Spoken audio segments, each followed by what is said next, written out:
신성원의 뉴스 브런치.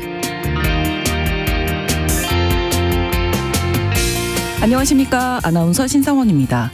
지난 13일 한덕수 국무총리 주재로 청년정책조정위원회가 열렸죠. 이 자리에서는 사람들과 교류하지 않고 스스로를 가두는 고립 은둔 청년 지원 방안이 발표됐습니다. 이들에 대해서 범정부 대책을 내놓은 것은 이번이 처음이라고 하는데요. 비대면으로 도움을 요청할 수 있는 원스톱 도움 창구를 통해서 은둔 청년을 상시적으로 발굴하기로 했습니다. 또 이들이 일자리를 찾는 데 어려움을 겪고 있는 만큼 진로와 취업 역량을 키워주는 시스템도 준비합니다. 정부가 은둔하는 청년들에 대해서 심층조사도 진행했는데요. 응답자 중 80% 넘게 현재 상태에서 벗어나고 싶다라고 답을 했다고 합니다. 우리 사회가 이들이 다시 문을 활짝 열고 나올 수 있도록 응원해줘야겠죠. 오늘 첫 번째 뉴스픽에서는 중앙정부의 은둔 고립 청년 정책에 대해서 들여다보겠습니다.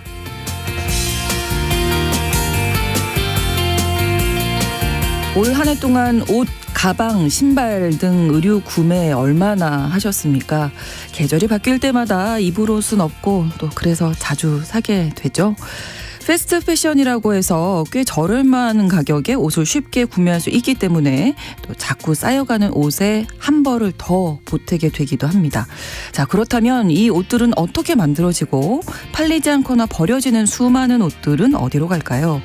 이런 의문에서 시작해서 이 패션이라는 명분하에 세계 곳곳에서 벌어지는 착취와 환경 오염에 대해서 탐구한 분이 계십니다.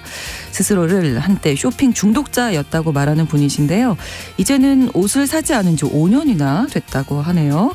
잠시 후 브런치 초대석에서 옷을 사지 않기로 했습니다. 이 책의 저자이신 이소연 씨 만나서 왜 옷 사는 것을 끊었는지 직접 들어보겠습니다. 12월 15일 금요일 신성원의 뉴스 브런치 문을 열겠습니다.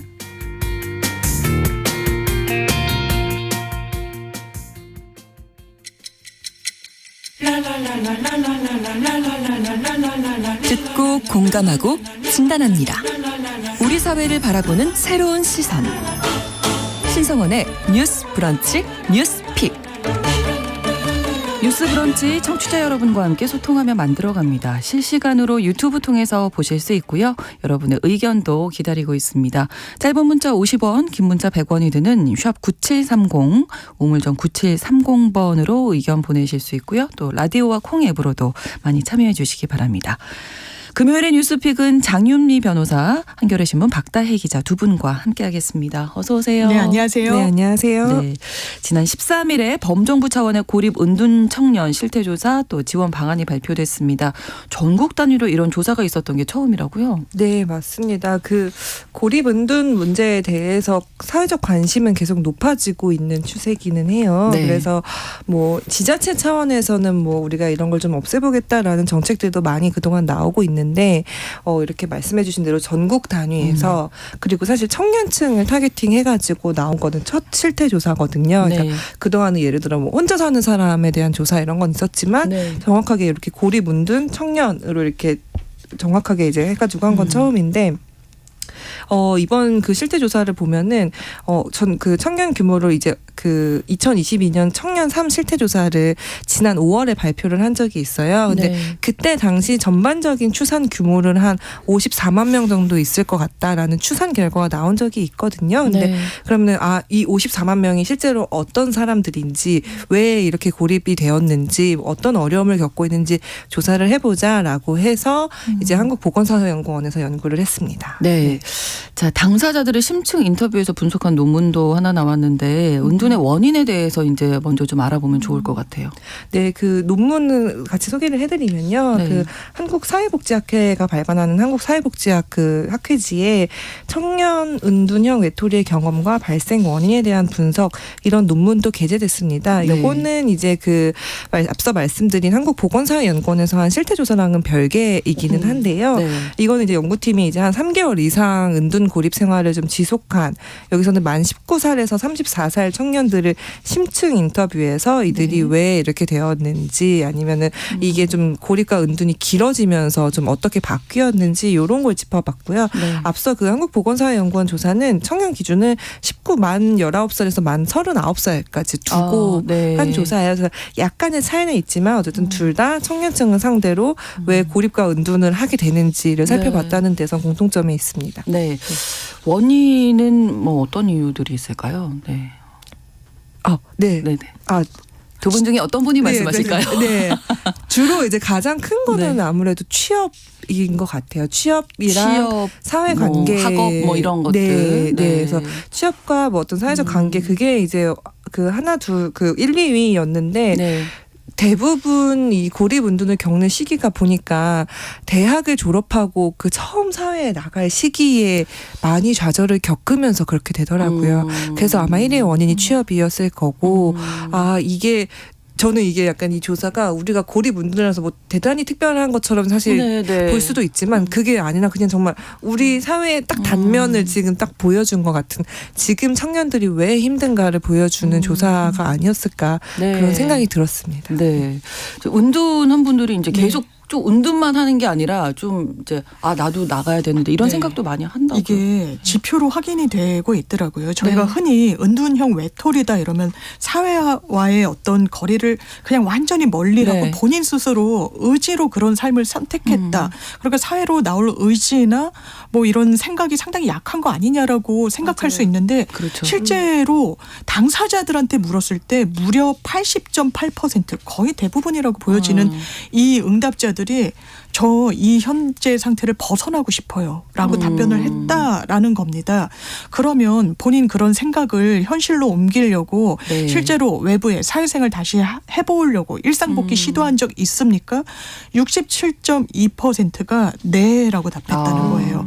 내가 어떻게든 사회 구성원으로서 사회 일원으로서 터잡아서 살아나가고 싶다라고 했던 건데 그런데 그러면 사회에 제대로 안착된 사람들이 많느냐? 그렇지 않다라고 해서 안타까움이 또 나오는 것 같습니다. 그러니까 뭔가 시도는 계속하고 그런 마음도 네. 의지도 어떻게 보면 있는 건데 결국 나오지 못했던 이유는 뭘까요? 그러니까 왜 다시 은둔을 했냐? 그러니까 본인들도 나 80% 이상이 저 다시 사회 나가고 네, 싶어요. 예, 예. 저 시도도 해봤습니다. 그런데 그 응답자의 거의 절반에 가까운 45.6%는 저 일상복귀에 실패했어요. 라고 대답을 했다라는 겁니다. 왜 그랬습니까? 라고 했을 때 대부분이 제가 사회에 나가기 위해선 누군가로부터 도움을 청하고 네. 이런 상황을 타개하기 위해서 첫 발자국을 어떻게 내밀지에 대해서 물어보고 싶었는데 어디에 해야 될지 정보가 모르겠다. 없었어요라는 것이고요. 또 도움을 청할 제가 경제적이나 심리적이나 이런 여유 자체가 없었습니다라는 거예요.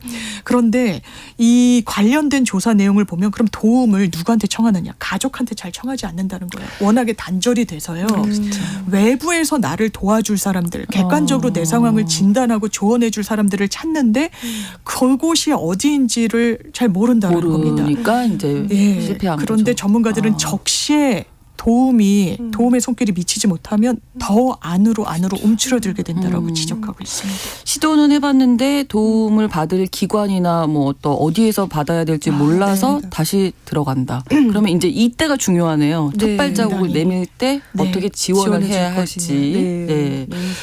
게다가 또 좀 걱정이 되는 부분이 뭐 자살을 시도했다, 자살할 생각을 해봤다 이런 응답 비율이 너무 높게 나왔어요. 네, 맞습니다. 이게 너무 높아요. 이게 근데 그 어떤지 약간 그 짐작 가능하면 저희도 소위 말하는 언론고시라고 네네네네. 말하는 걸 저도 준비할 때 늘 떨어질 때의 그 기억이 저도 실패의 있거든요. 경험. 네, 그렇죠. 그 이제 떨어지고 불안하고 뭐 이런 경험들이 저도 기억이 사실 기사 읽으면서 많이 났는데 계속 준비한다고 된다는 보장이 보장도 없죠. 없고 그렇다고 네, 뭐 네. 누가 뭐 이렇게 뭐 밝은 길이 열려 있는 것도 아니고 그러니까 그렇지. 그런 암담함들을 계속해서 반복해서 느끼면서 이렇게 겪지 않을까라는 어떤 그런 생각이 드는데 말씀해 주신 대로 이게 사실 사람들이 우울감을 겪게 되면 가장 먼저 무너지는 것이 어떤 일상적인 루틴이 그렇죠. 무너지고 그게 무너지면서 정신건강도 같이 이렇게 어려워지고 그러는데요. 말씀해 주신 대로 이 조사를 보면 사실 거의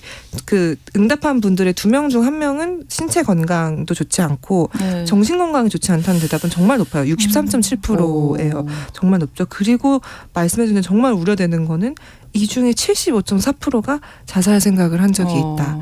그리고 또 그 중에서 그 응답자 중에서 26.7%는 네. 실제 시도한 경험도 있다라고 답을 한 부분인데 이게 사실 전체 청년 인구 중에 자살을 생각한 적이 있다라고 답한 비율이 보통 2.3% 정도 나오거든요. 네. 근데 여긴 75%까지 뛰니까 그러니까요. 정말 압도적인 숫자죠. 그래서 정말 걱정되고 우려되고 그래서 정부가 좀 지원 대책을 고민하는 부분이 분명히 있고요. 네. 그래서 이제 안타까워요. 이분들한테 이제 어떤 그런 취업 지원과 같은 어떤 실질적인 도움만큼이나 이들한테 아까 말씀해 주신 대로 사실 가족한테도 얘기하기 어려운 점을 좀 가족한테 얘기 못하죠. 더 오히려 가까워서 얘기 못하는 점들이 좀 어떤 다가가가지고 뭔가 이 계속 얘기해줄 수 있는 계기들을 마련해주는 것이 되게 중요할 것 같습니다. 그렇습니다. 어제 나온 조사 이제 네. 보니까 39분의 1명꼴로 자살자가 나온다. 이게 너무 충격적이었어요. 네, 너무 충격적이죠. 네. 이게 질병관리청에서 낸 이 수치인데요. 국가손상종합통계라는 걸 발표를 한 건데 네. 손상 사망이라는 표현을 씁니다. 이게 뭐냐면 손상은요, 뭐 사고나 재해, 중독 등 이제 신체적인 훼손뿐만 아니라 이제 정신 건강의 문제까지 포섭하는 건데 일단 손상 사망 원인의 1위는 자살이에요. 말씀하신 대로 매일 39분마다 한 명씩 스스로 목숨을 끊고 있는 게 지금 대한민국의 좀 현실로 보여지는 부분이 있고요. 예. 2021년도 기준으로 손상 사망자는 26,147명인데 절반 가까운 13,352분 자해 자살로 사망한 경우였습니다. 이게 하루로 하면은 아까 이제 39분의 1명꼴이라고 했는데 네네. 하루로 산정을 하면 36.6명이 사망하고 있는 거예요, 자살로. 그래서요. 너무 안타깝네요. 네. 10살에서 49살에 이제 표본을 두고 손상 사망자 중에 70%는 이제 극단적인 선택을 인한 죽음이었고 이게 남녀 성비도 나왔는데요. 네. 여성이 이런 선택을 하는 경우가 남성에 비해서는 한 2배 정도로 나온다라고 합니다. 그리고 좀 마음이 아팠던 지표를 또 하나만 말씀드리면 이거는 극단적인 선택을 한 건 아니지만 이제 17세 이하 아동 청소년 중에 1,000명 중에 6명은 신체 손상을 경험한 경우가 아동 학대로 인한 것이었습니다. 예. 제가 네. 이 기사들을 읽으면서 생각한 게 이게 우리가 맨날 저출생 얘기하지만 이미 태어난 사람들이 잘 사는 게 얼마나 중요한가도 그러네요. 정말 네네. 다시 체감하게 되더라고요. 네. 정말 청년들이라고 하면 신나서 지금 네, 미래를 사실. 꿈꾸고 열심히 그래야 되는. 활동해야 할 나이인데 그렇지 못한 비율이 너무나 높고 이게 안타깝게 맞습니다. 극단적인 선택을 하는 경우도 많다는 게 너무나 충격적인데 이번 실태조사 총괄한 분 인터뷰도 나왔더라고요. 네. 좀 주목할 만한 발언들이 보이던데 좀 네, 소개해 주실까요, 두 분께서? 네, 그 김성하 보건사회연구위원 분이 이제 요거를 총괄을 하셨고 이제 중앙일보랑 인터뷰를 따로 하셨는데 네. 너무 슬픈 얘기들이 좀 있었어요. 이렇게 조금 설명을 드리면 어쨌든 요거를 전국 단위로 실태 조사를 하시면서 이제 온라인 조사 방식을 택하셔서 하셨어요. 왜 그러냐면은 방에서도 안 나가는 분들이 그렇죠. 있는데 방문해서 조사한 남이 와가지고 하는 게 얼마나 힘들겠어요. 그래서 그렇죠. 아무래도 이번에 온라인으로 하다 보니까 조금 더 생생한 얘기를 좀 들으셨던 것 같아요. 조사를 하면서. 네. 그래서 실제로 고립운동 청년 중에서도 뭐 예를 들어 뭐 어쨌든 뭐 난 편의점이라도 간다라고 나오시는 분도 계시고 네네. 아니면 정말 나는 방에서 한 발짝도 안 나간다라는 분도 계신데 보통 그렇게 방에서도 나오지 않는 분들 그러니까 초고위험 청년이다라고 하거든요. 집에서도 방에서 안 나오는 거잖아요. 내 방에서. 집 안에서도 내 방에서만 화장실도 잘 안 있는 간다고 거니까. 하더라고요. 네, 그래서 이제 네. 이번 조사에서 그런 분들이 504명이나 발견이 됐어요. 네. 이게 좀 되게 굉장히 유의미한 수치인 것 같고, 저희가 아까 사실 우울감을 느끼니까 대부분 비슷한데 우울감을 느끼면은 정리정돈 잘 안 되고 일상 루틴 무너지고 그러거든요. 근데 아무것도 하기 싫잖아요. 그 사실. 손가락하기 싫잖아요, 네네네네. 사실. 네. 그래서 이번에도 이제 그 조사하신 결과를 보니까 문항에 이런 게 있었어요. 세수나 양치, 목욕이나 샤워를 얼만큼 자주 합니까? 라는 질문에 한 달에 한 번 한다라고 답한 청년이 100명이 됐다는 거예요. 그게 어떻게 보면 아주 기본적인 거잖아요. 매일매일 우리 우리가 매일 나가기 일어나면 위해서 하는 세수하고 일인데. 양치하고 근데 이것도 네. 안 한다는 사실 거잖아요. 그분들 입장에서 나갈 일이 없으니까 그렇죠. 또 그렇게 생각을 하시겠죠. 네, 근데 네. 이 연구원님이 하시는 말씀이 그것도 하기 싫어하는 청년 100명이 이 응답을 유효하게 하려면 끝까지 사실 완료를 해줘야 되는데 끝까지 해줬다는 거에 또 안타까운 거. 그게 어떻게 보면 되게 절실한 SOS라고 생각을 그렇죠. 들거든요. 네, 네, 그래서 네. 심지어 이제 주간식 문항도 있었대요. 정부가 그럼 어떤 걸 도와주면 좋겠냐라는 그 주간식 질문에도 저희 보통 다 설문조사 하시면 아시겠지만 잘 안 써요. 주간식 질문은 그냥 객관식이나 몇 개 커피 준다고 하면 그런 거는 응답하는 정도지. 근데 이 주간식 질문에도 그 응답자의 한 70-80% 청년이 굉장히 답을 자세하게 적었고 정말 놀란 거는 3,000자 이상을 쓴 청년도 많았다는 거예요. 내가 왜 이렇게 힘들고 뭐가 필요하고 그리고 그 중에는 사실은 그냥 도와주세요, 살려주세요 이런 내용을 적은 경우도 많아서 정말 절실하구나라는 거를 느꼈었는데 이게 좀 너무 마음이 안타깝더라고요. 방에 고립돼 있는 줄 알았는데 지금 생각이 너무 많은 거예요. 그러니까요. 네. 누가 나 좀 도와주면 난 네. 나갈 수 있을 것 같은 생각이 또 있는 거잖아요. 그래서 네. 저도 이 인터뷰 내용을 보면서 이 김성아 보건사회 연구원이라는 분이 이걸 데이터 분석을 하면은 설문조사지를 다 하나하나 뜯어보는 거잖아요. 그렇죠. 근데 객관식과 주관식이 혼용돼 있는 그 문항에 답한 걸 보면서 눈물이 났다. 살려주세요라고 네. 적고 도와주세요라고 적은 사람들이 상당히 많고 지금 짚어주신 대로 3,000자를 적을 정도면요. 이 원고지로 하면 15장이잖아요. 네. 그러니까 내 마음을 누구 하나 들여다보고자 하지 않았는데 이런 연구 사실 대상자가 된 거에 대해서 마음이 상할 수도 있는데 그렇죠. 그것도 소중한 하나의 소통 창구로 삼았던 것 같아요. 어떻게 보면. 네, 그렇죠. 그러니까 이게 사실 일시적 현상이라고 이제 사회에서도 접근해야 되는데 이른바 히키코모리다라고 하면 은둔형 외톨이. 이게 또 대단히 격화된 범죄로도 갈 수 있다. 특히 이제 일본 같은 경우에 이제 그런 경우들이 있었어서 뭐 지하철에서 총기 난사했는데 그렇죠. 뭐 삶의 궤적을 추적해봤더니 은둔형 외톨이였다. 이렇게 좀 간단하게 하는 그런 부분에 대해서도 낙인 효과가 이들에게 맞아요. 가해지는 게 결코 바람직하지 않다. 이렇게 진단 내리고 있습니다. 네, 그러니까 이 도와주세요, 네. 살려주세요 이 목소리에 정말 우리가 귀를 기울여야 기울이고 되는, 지원 맞습니다. 대책을 마련해야겠다 네, 이런 생각 네. 드는데요. 네.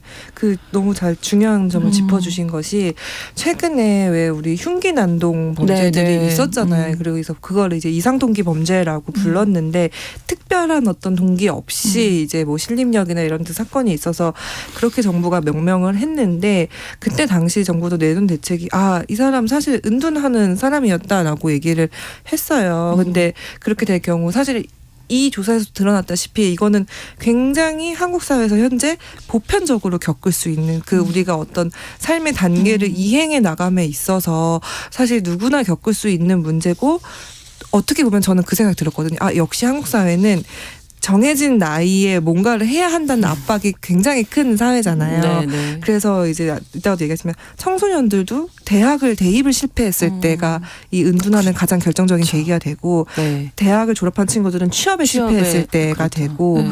아니면은 혹은 부모님이 원하는 걸 충족시키지 못했을 때 이런 거란 말이에요. 그러니까 이 사회적인 원인을 같이 봐줘야 되는데 무조건 쟤는 너무 이상한 애야라고 보는 시선은 저희가 정말 이렇게 그렇죠. 주의해야 될 것 같습니다. 선입견, 편견 가지면 네. 안 될 것 같고요. 정말 지원이 돼야 될 텐데 맞습니다. 정부가 지원 대책 마련했죠. 네. 네, 중요한 그- 부분 좀 소개해 주시면. 네, 저 가장 좀 효과적이라고 봤던 거는 네. 비대면으로 도움을 요청할 수 있는 창구를 내년 하반기부터 마련한다고 해요. 이게 중요할 것 같아요. 그쵸, 이게- 얘기를 좀 들어주고. 네, 부담 없잖아요. 그렇죠. 사실 일단 부담이 없기 때문에 아마 그거를 맞춤형으로 만드신 것 같아요. 그래서 비대면으로 요청할 수 있도록 창구를 만들고 이거는 사실 너무 우리 요즘 사람들 대부분의 활동 공간이 온라인이기 때문에 온라인에서 조금 더 접근성을 높여보자라는 취지로 마련이 됐고 이거 외에도 사실은 뭐 온라인 커뮤니티에서 이제 좀 만들어서 자기들끼리 자존 모임을 할 수 있게 해준다거나 아니면 뭐 센터를 만들어서 이들이 좀 만나고 서로 네, 좀 네. 교류할 수 있도록 해준다거나 이런 거를 좀 준비를 복지부가 하고 있고 네. 저희가 지난주에 짚은 대로 어쨌든 정부도 정신 건강에 조금 초점을 맞추고 여러 가지 대책을 하는 만큼 이런 게 그 두 양쪽이 좀 잘 효과가 나타나면 좀 좋겠다라는 생각이 좀 들더라고요. 네, 저희가 마침 지난주 금요일에 네. 이 은둔하는 자녀를 좀 부모 모임이 있으시더라고요. 거기 맞습니다. 대표님 모시고 이런저런 이야기 들어봤는데 요즘에 이 연령이 많이 낮아져서 초등학교 5학년 아이도 보셨다고 하니까 그러니까요. 저도 요즘에는 좀 사춘기가 좀 빨라져서 뭐 4학년, 그쵸. 5학년 때 네, 시작된다. 사춘기. 그래서 좀 낮아진 게 아닌가 싶기도 하고. 그러니까 나이가 정말 어린 뭐 우리가 아동이라고 부르는 네. 아이들, 청소년들도 네. 많아지고 있다는 게 또 걱정이거든요. 너무 놀라운 거죠. 사실은 네. 원래 원인은 취업 시장에서 굉장히 진입이 안 되고 그래서 좌절감을 겪는 그런 부분이 있는데 최근에 지표를 보더라도 학교 안에서의 또 폭력, 또 코로나 국면이 지나면서 또 뭔가 학교에서의 마찰 같은 게 아이들이 일상생활을 영위하는데 다 장애가 되고 어려움이 되면서 더 웅크려들고 정말 초등학생까지도 집에 그러니까 학교 생활도 잘 못하게 되는 그런 네네. 경우들이 생긴다는 거죠. 그래서 정말 적시에 국가 도움이 필요한 부분이 있는데 안타까운 건 이게 사실상 첫 데이터라는 거예요. 그렇죠. 그러니까 한 전문가가 일본에는 뭐 히키코모리 서포터스니 뭐니 이렇게 정부 차원의 대책이 예전부터 나왔었거든요. 네. 이런 대책을 어떻게 입안하셨어요? 라고 했더니 딱 한마디 하더라는 거예요. 일본 전문가가 데이터를 분석했습니다. 아, 근데 우리는 그런 데이터, 어떤 정책의 전제가 되는 데이터가 사실상 이번에 처음이니까. 나온 거라서 이제 첫걸음을 뗐구나 이런 아쉬움이 있지만 또 기대가 되는 부분도 있습니다. 네. 그리고 이게 이제 이렇게 어린 나이에 시작을 하면 이게 계속 평생을 또 이어갈까봐 네. 또 걱정이니까 맞습니다. 그 고리를 끊어줘야죠 우리가. 맞습니다. 네. 실제로 전문가들도 그렇게 말씀을 하세요. 그러니까 청년층을 조사하면은 그러니까 이미 고립 운둔 청년에 해당하는 경우가 많은데 말씀해 주신 청소년은 약간 그 경계에 서 있는 경우가 많다는 거예요. 그러면은 완전히 여기에 돌입하기 전에 네. 필요한 지원을 해주면 어떤 예방적 차원에서도 조치를 해줄 수 있기 때문에 그런 게 굉장히 중요하다라는 말씀을 좀 많이 하시고 전문가들이 그 코로나 말씀하셨는데 코로나도 저는 굉장히 중요한 역할을 한 것 같아요. 왜냐하면은 사실 우리가 학교에서 처음 사회생활을 배우고 타인과 교류하는 방법을 배우고 하는데 그런 것들이 특히 코로나 시기를 겪으면서 많이 무너져가지고 네. 그게 단순히 그러니까 우리가 언어 능력이 발달이 조금 저하됐다라는 그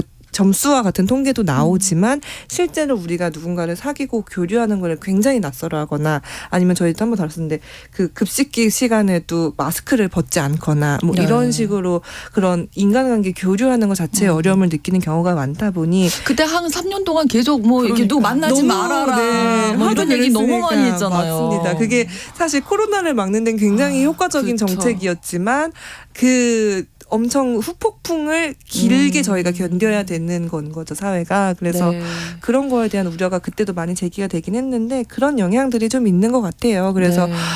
청소년기부터 말씀해 주신 대로 조금 이렇게 개입해서 이렇게 적절하게 고립을 해소해 줄 수 있는 것 그리고 저는 최근에 또 그런 얘기 들었어요. 놀이터를 가면 네. 옛날에는 저 어렸을 때는 그냥 동네 애들끼리 이렇게 놀고 소꿉놀이 하고 몰라도 뭐 그냥 그날 친구 되는 거죠. 뭐. 모래 장난하고 이러면서 놀았는데 요즘에는 가면 부모와 혹은 그 아이를 돌보시는 할머니나 뭐 이렇게 분과 이제 아이가 이렇게 둘이 놀지 아이들끼리 잘 안 논다는 얘기를 본 적이 있어요. 그런 걸 힘들어한대요. 그리고 네. 부모들도 괜히 이제 낯선 사람보다는 그냥 애가 잘 놀고 있나만 이렇게 보게 되니까 그래서 이게 좀 안타깝다라는 좀 생각이 들었는데 어렸을 때부터 이렇게 아무튼 잘 관계를 맺어가는 것들에 대해서도 좀 저희가 많이 신경을 써야 될 것 같습니다. 그렇습니다. 3447번으로 졸업하면 바로 사회에서 일할 수 있는 취업이 좀 보장돼야 하지 않을까 싶다고 말씀해 주셨어요. 우리 모두 함께 살아가는 게 중요합니다.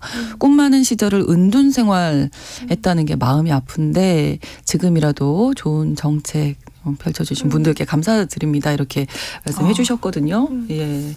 정말 공감됩니다. 왜냐하면 사회 복귀를 하려고 노력하는 비율도 높았잖아요. 네, 그런데 네. 주저되는 게 사회에 나가서 일단 가볍게 아르바이트 정도를 하는데 이를테면은 아르바이트 비용 뜯기고 막 뭐 모멸감을 견뎌야 되고 이게 너무 힘든 그런 어떤 노동 환경 그리고 좋은 일자리에 대한 부족 그러니까 지금 청취자분께서 의견 주신 게 정말 중요한 포인트라는 생각이 많이 듭니다. 그렇습니다. 저 마지막으로 하나만 네, 덧붙이면 이거를 개인의 의지 부족이라고 평가하지는 않았으면 그렇죠. 좋겠어요. 네. 그래서 우리가 그렇게 너무 손쉽게 재단하지 말고 이건 아까 말씀드린 그냥 총체적인 우리의 그 사회 단면을 보여주는 지표구나, 어떻게 보면 자연스러운 현상일 수 있구나라고 좀 받아들여 주시면 그런 시선을 견디는 데도 조금 더 이들이 도움이 되지 않을까. 그렇습니다. 네, 그렇게 생각을 합니다. 지원 정책이 정말 필요한데 그 실태 조사가 처음 나와서 오늘 네. 이야기 나눴습니다.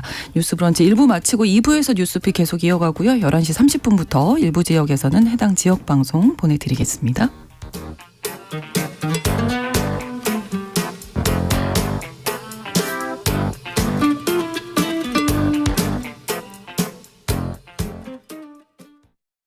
지금 시각은 11시 30분입니다. KBS. 여러분은 지금 KBS 1라디오 신성원의 뉴스 브런치를 함께하고 계십니다. 두 번째 뉴스픽입니다. 우리 기술을 해외에 유출하는 문제 짚어보도록 할 텐데요. 최근에 있었던 사례 같은 경우에는 그 피해액만 수조 원대로 예상된다고 하는데 일단 이 이야기부터 박다혜 기자님 좀 정리해 주실까요? 네, 요런 게 가끔 이렇게 그 뉴스로 뉴스에 나오더라고요. 나와요. 네. 네. 이게 그 삼성전자에서 일하던 모 부장과 이제 그 부장만 계신 게 아니고 어떤 그 관계사에 함께 일하던 협력사 직원 이제 둘에 대해서 검찰이 구속영장을 어제 청구를 했는데 네. 이게 왜 그런가 봤더니 그 삼성전자가 가지고 있던 이 반도체 기술을 중국에 넘긴 혐의더라고요. 네. 그래서 그 삼성전자가 만들어내는 것 중에 D램이라는 게 D램. 있습니다. 네. 이게 뭔가 찾아보니 아무튼 그 컴퓨터의 그 기록을 되게 빠르게 해주는 장치라고 네. 해요. 많이 그래서 들어본 것 같아요, 디램. 네, 저도 들어봤지만 반도체. 문과라서 뭔지는 몰랐는데 이번에 네, 이번에 찾아봤는데 그래서 이 어쨌든 요거를 만들어내는 그 네. 핵심 정보가 이제 이게 정말 중요한 넘어가서 기술이겠죠. 네, 네. 이게 사실은 이게 어떤 개인의 피해로 끝나는 일이 아니잖아요. 왜냐하면은 그렇죠. 이건 삼성전자가 가지고 있는 어떤 기술들은 국가 경쟁력이랑도 직결이 된 맞습니다. 문제다 보니까 그래서 이제 검찰이 이게 법률을 위반했다고 판단을 하고 피해 금액만 사실 이게 수조 원에 달할 것이다 이렇게 보면서 이렇게 일단 그 두 사람에 대해서 구속영장을 청구를 했고요. 사실 이 둘만 보고 있는 게 아니라 추가적으로 아마 이 기술 유출 과정에서 삼성전자 그 하청업체 여러 직원들까지 좀 조직적으로 가담한 것 같다라고 일단 판단을 한 상황이에요. 그래서 수사는 조금 더 확대가 될 예정입니다. 일단 그래서 나온 얘기 중에서는 어떻게 기술을 넘긴 건가요? 이게 일단은 이분이 퇴직을 8년 전에 삼성전자를 이미 그만뒀어요. 그만두고 중국의 이런 창신 메모리라는 또 유명한 그 회사가 있더라고요. 예. 근데 거기에 취업해서 그 설립 초기부터 이거를 만들어 나가는 걸 관여했다고 해요. 근데 이걸 아마 검찰에서 따져봐야 될 것 같은데 사실은 그냥 모르겠어요. 부지불식간에 사실 이런 생각 없었는데 부지불식간에 취업하다 보니 내가 알고 있던 경험을 나눠준다고 생각해서 하신 건지 네. 아니면 애초에 제안을 오퍼를 받으시면서 어떤 그런 처음부터 특정 의도적이었는지. 조건을 가지고 조금 네. 더 높은 연봉과 이런 걸 받고 그런 계약을 맺으셨는지 이런 건 아마 검찰 수사 과정에서 더 드러날 그렇죠. 텐데요. 그래서 네.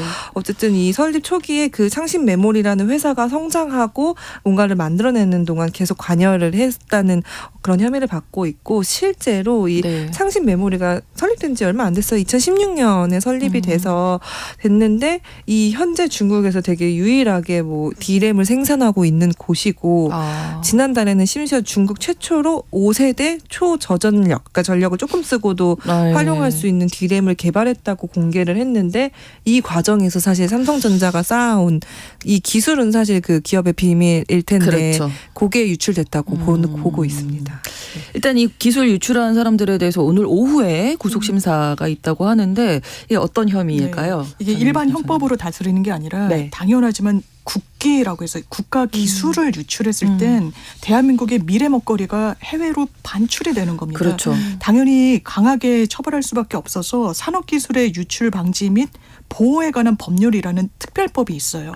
이 법률 위반 혐의로 이제 영장 실질을 받게 되는 것인데 구속 가능성은 기본적으로 좀 높습니다. 왜냐하면 범죄의 상당성, 실제로 취업을 했고 네. 그리고 이후에 도주 우려나 증거인멸의 우려를 봤을 때 해외로 넘긴 것이잖아요. 그렇다면 기본적으로 해외 그 해당 기업으로부터의 지원이나 조력을 받을 수도 있는 겁니다. 이 범행을 은폐하는 과정 중에. 그렇기 때문에 도주 우려, 증거인멸의 우려도 법원 입장에서는 상당히 높다라고 볼 수밖에 없는 그런 요소들이 있다. 그리고 실제로 얼마나 이 부분을 중요하게 생각하냐면 거의 20년 전부터 국정원에서 전단팀이 있어요. 예, 이런 산업 기술을 이른바 산업 스파이라고 해서 산업 스파이가 사실 별게 아닙니다. 영화에서 보는 그런 게 아니라 네. 내가 이 삼성이라는 회사에 다니다가 기술에 대한 노하우를 축적하고 다른 회사로 곳으로? 가면 그게 이제 스파이가 되는 거죠. 네. 그래서 이걸 국정원에서 정보를 관할하는 기관에서 관할할 정도로 굉장히 엄중하게 보고 있는 사안입니다. 예. 그러면 법적으로는 어떻게 돼 있나요? 기술 유출이라는 게 네. 어디서부터가 기술 유출이다? 상당히 애매한 부분이 있는 겁니다. 이를테면 이제 비밀 유지 약정 뭐 이게 예. 근로자한테도 쓰게 하고 그랬을 때 공지의 사실은 비밀로 분류하지 않아요. 그런데 이게 실제로 보여주는 지표들이 있습니다. 이런 산업 스파이 혐의로 재판에 넘겨졌을 때 무죄율의 비율을 보면요. 네. 이제 해당 전담 재판부에서 많이 이 사건을 하신 판사님이 발제를 한 최근 내역을 보면 15에서 20% 정도 된다는 거예요. 무죄율이. 예, 일반 사건 한 1~2%입니다. 근데 이게 왜 그런 걸 보면 일단 해외로 유출하는 경우가 너무 많아요. 그럼 해외는 대한민국의 수사력이 잘 미치지 않아요. 그렇죠. 뭐 압수수색을 한다거나 증거물 입수를 하는 게 대단히 제한적입니다. 예. 그리고 디램 아까도 이제 문과라서 잘 모르신다는데 판사들 태반이 이제 또 문과 이죠. 그러니까 너무 고도화된 기술에 대한 이해가 전문적인 분야라서 부족해서 이게 그러면 말씀드린 대로 이게 알려진 기술이야? 아니면 이게 비밀의 기술이야? 그 가치는 얼마야?에 대한 상당히 재판 과정에서 공백이 많이 남을 수밖에 없다라는 거예요. 그래서 무죄율도 높고 기소율도 상당히 떨어집니다. 전체 사건의 한 20% 정도. 그래서 그리고 처벌 수위도 비교적 낮아요. 한국에서는 한 6년 정도 나온다라고 하는데요. 실형이 나오더라도 그래요? 집행유예도 상당히 많고요. 그래서 이런 부분에 대한 법적인 어떤 양형 기준의 조정도 반드시 필요해 보이는 부분입니다. 국정원에서 다룰 정도로 기밀이고 정말 엄중하게 다뤄야 되는데 무죄율도 높고 그렇죠. 기소도 잘 안 되고 좀 맞습니다. 애매한 부분이 좀 있기는 그렇습니다. 있네요. 이게 문제네요. 어렵네요. 그렇죠. 미국 처벌도 그렇게 높지 않고. 높지 않아요. 미국 같은 경우에는 최근에 이제 우주 왕복선 기술을 외부로 아. 유출했다라고 해서 15년형을 받았다라고 하는데 우리는 거기에는 최소한 뭐 절반에도 못 미치는 않네요. 거죠. 그렇군요. 근데 최근 5년 동안 반도체, 2차 전지 등이 중요하잖아요. 네, 네. 이 기술 유출이 우리 생각보다 훨씬 더 심각하다고요. 맞습니다. 근데 그 대통령 소속 국가지식재산위원회라고 해서 요 말씀드린 이런 기술 포함해서 저희가 지난주에 다룬 소위 말하는 K 콘텐츠의 지식재산권 같은 거를 같이 다루는 위원회에서 이제 발표를 했는데 그 최근 5년간 기술 유출 현황이 92건이나 돼요. 그리고 말씀해 주신 대로 그 어떤 기술인지도 봤더니 반도체 24건, 디스플레이 20건, 2차 전지, 자동차, 뭐 정보통신 다 7건씩 있는데 이것들이 각 저희가 한국에 있는 그 국가 경쟁력을 좌우하는 정말 그렇죠. 중요한 기술들이잖아요. 그래서 이 중에선 또 국가 핵심 기술이 33건이나 있었다고 해요. 그래서 이게 단순히 그냥 어떤 정보를 유출했다 정도가 아니라 사실은 국가를 자체를 좌우할 수 있는 어떤 경쟁력을 떨어뜨릴 수 있는 문제여가지고 굉장히 심각하다고 보고 있고 네. 그래서 정부 역시도 이렇게 좀 지식재산권을 좀 보호하고 정부 기술 유출이 되지 않도록 네. 좀 어떤 조금 더 이제 뭐 사후 혹은 사전에 좀 예방하는 부분을 좀 더 늘린다던가 아니면 특허청 말씀해 주신 대로 그 기술 유출 기준을 어떻게 할 것이냐 네, 그거를 네. 양형을 어떻게 해서 어느 정도로 처벌할 것이냐 이런 거를 좀 보기 위해서 특허청이랑 같이 해서 이 양형 기준을 좀 정비하는 작업을 한다든지 법원에서 이제 그 좀 조정할 수 있는 연계 제도를 도입한다든지 네. 이런 걸 좀 마련하겠다고 발표를 한 상황이거든요. 그래서 말씀하신 대로 사실 아마 그 기술을 가지고 간다고 하면 정말 일반인은 상상하기 어려울 정도로 막대한 연봉 제한이 있었을 수 있어요. 사실은 그것 때문이잖아요. 돈 문제인 사실은. 건데. 네, 그래서 아마 걸려도 눈 딱 감고 살고 오면 그만 뭐 그 이럴 수도 있을 것 같은데 정말 이제 다각도로 이거를 막을 수 있는 제도가 좀 필요할 것 같습니다. 네. 기술에 접근 가능한 그런 연구원들이 과학자들이 기업에서 그 기술을 연구하다가 지금의 핵심은 정말 돈 때문에 해외에 유출하는 거예요. 그렇다면 경업금지 의무 위반이라는 게 있습니다. 이제 경쟁업체에 취업 제한하는 건 그의 법의 정신에 맞는 거죠. 그렇죠. 근데 그걸 좀 최소화하면서 이 사람들이 그런 선택을 하지 않도록 할 수 있는 방지책도 같이 의논이 돼야 될 것 같고요. 그렇죠. 국가에서 이런 기술력을 좀 포섭할 수 있도록 그러니까 R&D 예산 갖고도 이제 말이 많은데 정부에서 좀 관리하는 차원도 분명히 필요해 보입니다. 네. 지난주에 말씀 나눈 K 콘텐츠 저작권 문제도 그렇고 이번에 이야기한 기술 유출도 그렇고 네. 범정부 차원에서 좀 보호 방안을 철저하게 마련을 해야 할 것 같습니다. 금요일에 뉴스픽 마무리합니다. 한겨레 신문 박다혜 기자, 장윤미 변호사 두 분과 함께했습니다. 고맙습니다. 고맙습니다. 감사합니다. 신성원의 뉴스 브런치는 여러분과 함께합니다. 짧은 문자 50원, 긴 문자 100원이들은 샵 9730. 무료인 콩앱과 일라디오 유튜브를 통해 참여해주세요.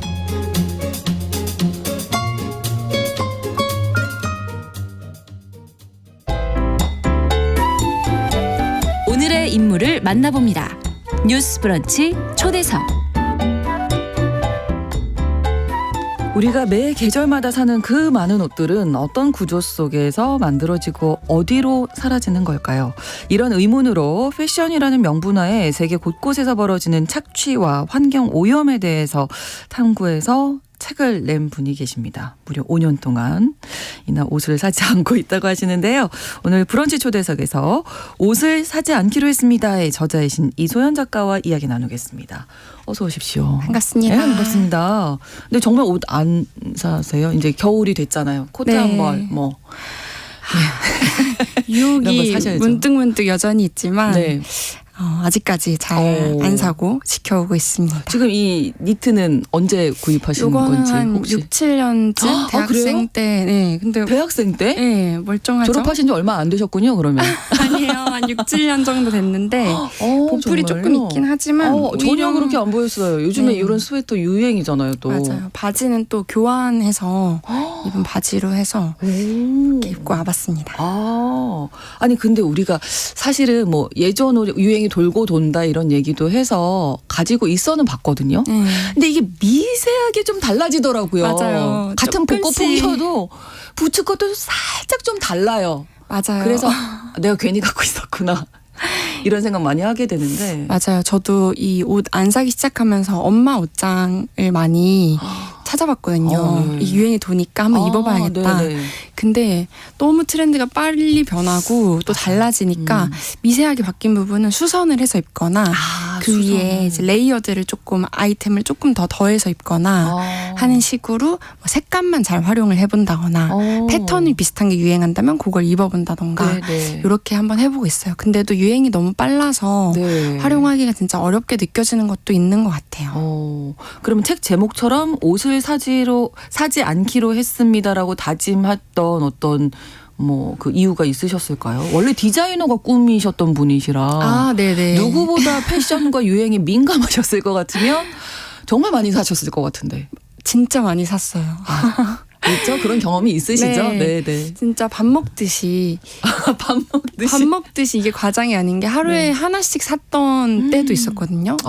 제가 이제 이게 옷을 사지 않기로 결심하게 된 그때랑 비슷한데 네. 제가 미국에서 이제 인턴십을 할 때가 있었어요. 네네. 근데 미국은 할인율이 우리나라랑 진짜 다르더라고요. 그렇죠. 할인 폭도 크고 네. 하는 종류도 되게 많고 네. 옷을 이렇게 행거에 걸어두는 게 아니라 산처럼 쌓아두고 그냥 거기서 가져가라고 하더라고요. 네. 그래서 하나에 $1 이하 가격의 옷들이 되게 많았어요. 그래서 진짜 자주 사고 한 1,000원 정도잖아요, 그러면. 네, 1,000원. 교통비보다도 싼 커피 한 잔보다도 싼. 그래서 제가 하루에 하나씩 정말 옷을 사다가 네. 딱 어느 날 이제 패딩을 발견했는데 여름에 역시즌 세일을 하니까 네. 더 크게 세일을 한 거예요. 그래서 패딩을 발견했는데 그 가격이 $1.5라고 적혀 있더라고요. 패딩이요? 네. 이렇게 예쁜 퍼도 달린 어머. 하얀색 패딩이었는데 $1.5면 2,000원도 안 하는 그러니까요. 돈인 거죠. 그래서 처음에는 이렇게 건졌다 하고 이제 바로 찜 누가 가져가면 안 되니까 그렇죠. 네. 했다가 이 가격이 어떻게 가능하지? 이런 좀 충격을 갑자기 받았던 것 같아요.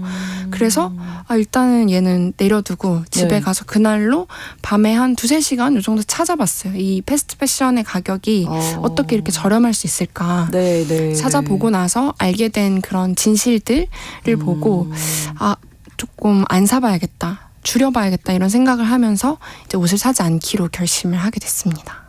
그 패딩이 눈에 아른거릴 때는 없으셨나요? 혹시 내려놓고 오셨다고 해서.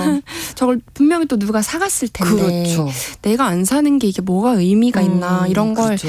찾아가는 여정인 것 같아요. 사실 아직도 그런 생각이 듭니다. 네, 여전히 또 저 같은 사람은 또 많이 사거든요. 제 친구들도 예, 너무 예. 많이 사고 또 네.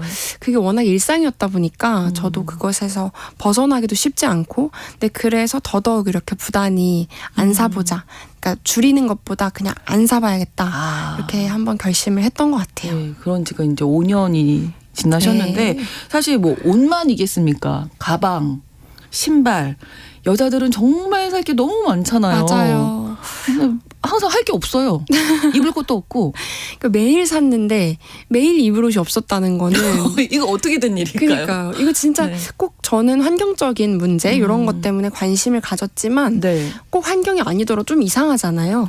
매일 샀는데 왜 없을까? 네, 왜 아침마다 입을 게 없을까? 네. 근데 쇼핑을 하지 않아 보니까 네.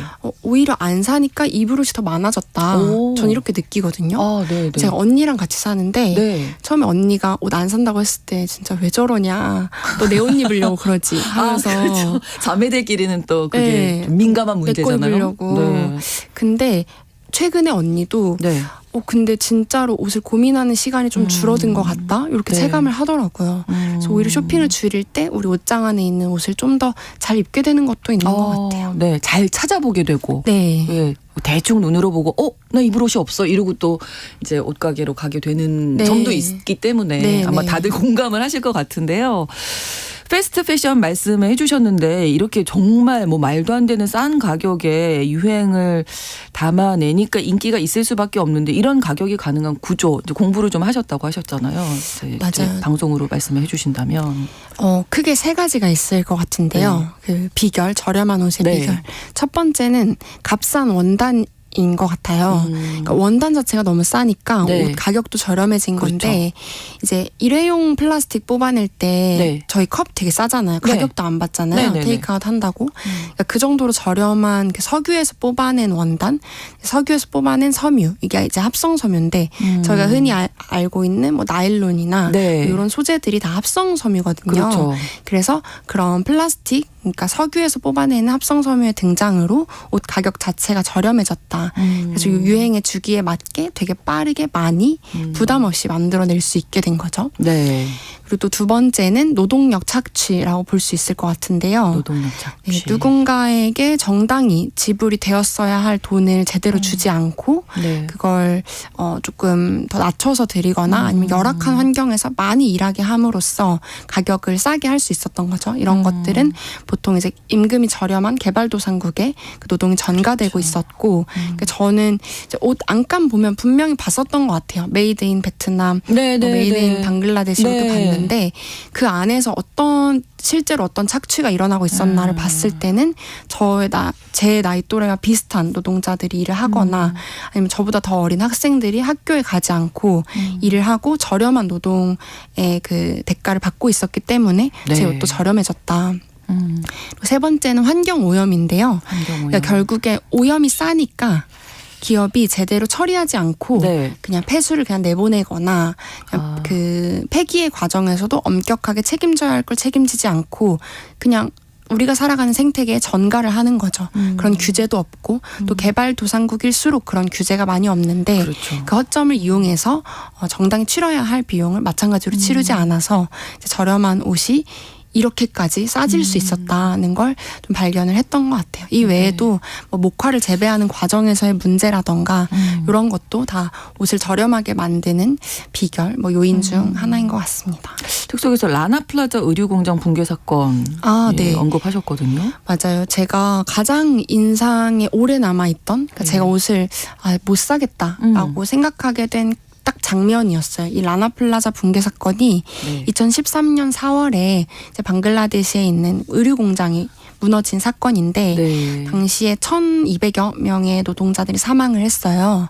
근데 제가 충격적이었던 거는 당일날 밖에서 봤을 때 건물의 밖에 금이 가 있었다고 해요. 그래서 노동자들이 일을 못할 것 같다라고 얘기를 했는데 오늘 수주해야 되는 납품해야 되는 옷이 있었던 거죠. 그래서 공장장들이 들어가라 내가 책임지겠다 하고 노동자들을 건물 안으로 들이밀었고 그때 희생된 노동자들 대부분이 이제 여성 또 10대 20대 노동자들이었어서 제가 딱 그 2013년 때 대학생이었어서 네. 옷을 엄청 샀거든요. 네, 5,000원짜리 10,000원짜리 이런 거. 그렇죠. 뭐 어디 나들이 간다 하면 네. 사고 MT 간다 하면 사고 네.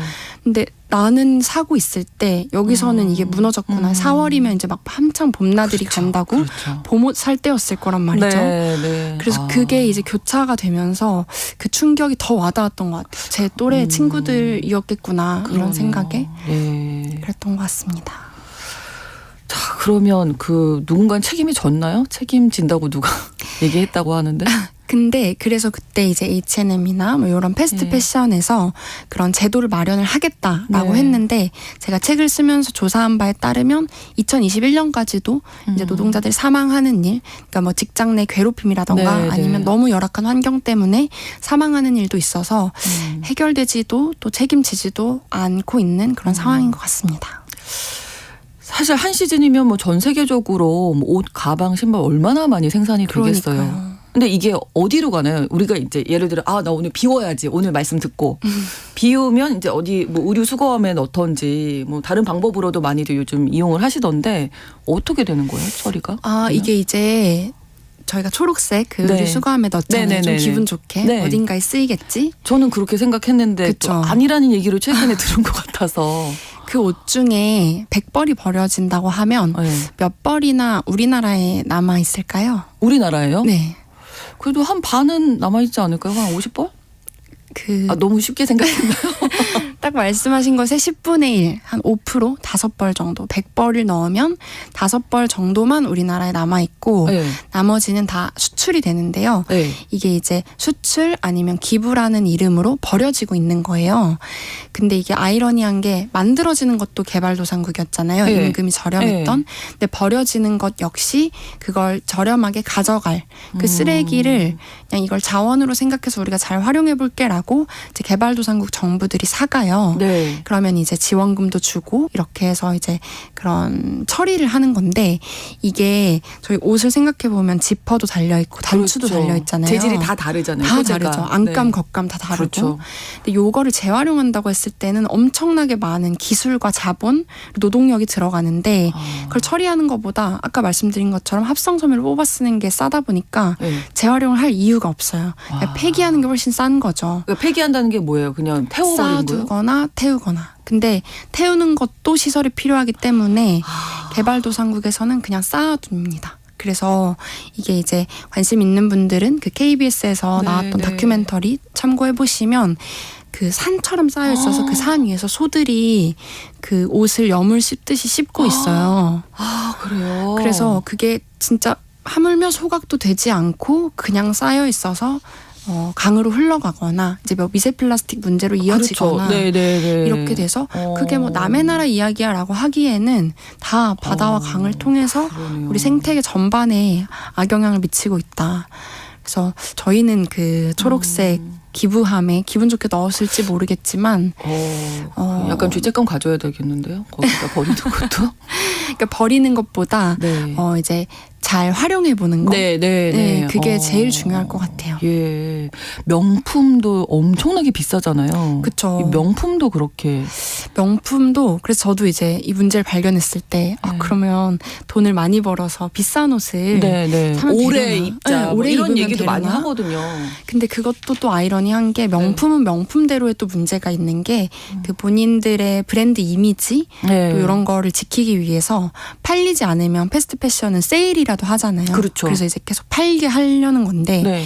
명품은 그것조차 하지 않고 이걸 소각하거나 매립해서 그냥 없애버리는 그런 문제가 또 있어요. 근데 또 명품은 이제 가죽 워낙 또 인기가 있다 보니까 네. 뭐 동물, 악어 같은 애들을 농장에 키워서 그렇죠. 콘크리트 농장에서 키워서 실컷 키워서 죽여서 가죽을 벗겨서 만들었는데 그걸 심지어 활용조차 하지 않고 팔지도 그냥 않고 버리는 그냥 버려버리는 거죠. 그래서 이 명품이라는 것이 사실 럭셔리 사치 브랜드라는 건데 네. 이게 정말 그만큼의 값어치가 있는가 생각해 보면 명품이 가진 또 함정도 또 크게 있는 것 같습니다.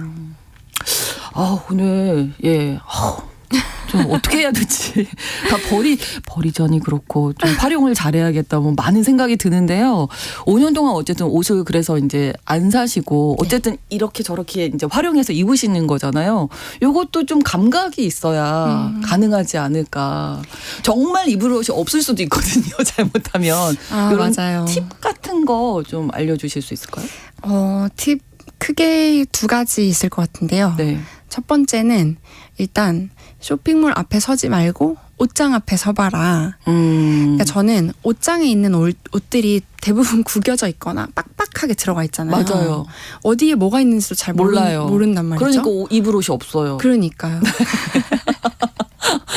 그래서 일단 옷장 앞에 한번 옷장 앞에 서서 네. 그 옷들을 정말 백화점에 뭐 그런 디스플레이가 돼 있는 것처럼은 아니더라도 네. 어느 정도 공간이 눈에 있게끔, 보이게. 네. 아. 내가 요거랑 다 매치하면 예쁘겠는데 이게 보이려면 한눈에 일단 보여야 된단 말이죠. 네, 네. 그래서 일단 옷장 앞에 서서 그렇게 정리를 해보는 게 먼저일 것 같고 네. 그 다음에는 이제 전에는 그냥 옷이 안 어울리네? 그럼 또 하나 사 이렇게 됐는데 지금은 제 얘기하시는 줄 알고. 그냥 사. 그게 제일 쉽고 편하니까. 그렇죠. 근데 이제는 그 옷이 왜 안 어울리는지를 한번 고민을 해봐야 돼요. 그러니까 분석을 나름대로 해야 되는 거죠. 이게 목이 여기까지 올라와서 안 어울리나? 아니면 이게 재질이 나랑 안 어울리나? 네. 이런 것들을 추려서 보면 진짜 도움이 많이 되는데 저도 그래서 초반에 한 2주 동안 네. 매일 그 OOTD라고 하죠. 네, 네, 아웃핏 네. 오브 투데이를 네, 네. 그러니까 뭐 예뻐 보이기 위해서 찍는 게 아니라 진짜 제가 셀프 진단을 좀 해보려고 찍어봤어요. 이게 나한테 어울리는지. 네. 그래서 거울 앞에 서서 이렇게 보드를 만들어두고 인터넷에 보드를 만들어두고 얘랑 얘 매치했을 때 안 예뻤다. 왜 안 예뻤지? 뭐 상하의 색깔이 좀 다르면 난 안 어울리는구나. 이게 아마 다 다를 거예요. 그렇죠, 그렇죠. 그래서 저는 이 톤의 이 차이가 너무 크면 안 어울리더라고요. 근데 그거를 처음 알았어요. 여태까지 옷을 그렇게 많이 샀는데 또 디자이너가 꾸미셨는데. 처음 안 거죠. 그전엔 그냥 사면 그만이었는데 그래서 그렇게 좀 셀프 진단을 해보는 게 가장 네. 첫 번째 스텝이 될 것 같고 네. 어쨌든 옷장 정리를 좀 네. 이번 주말에는 다들 좀 하셔야 되지 않을까. 네. 그리고 나를 알아가는 과정이 아닌가 싶어요. 맞아요. 네. 그게 제일 중요한 것 같아요. 나의 취향도 좀 진단을 해보시고 네. 이번 주말에는 옷장 앞에서 좀 정리를 좀 하는 시간 가져보시면 좋을 것 같습니다. 더 많은 이야기 듣고 싶었는데 네. 다음 시간에 또 어떻게 기회를 좀 마련해 보도록 좋습니다. 하겠습니다. 브런치 초대석 오늘은 옷을 사지 않기로 했습니다의 저자이신 이소연 작가와 좋은 말씀 나눴습니다. 오늘 고맙습니다. 고맙습니다. 뉴스 브런치 금요일 순서 마치고요. 저는 돌아오는 월요일 오전 11시 5분에 다시 오겠습니다. 고맙습니다.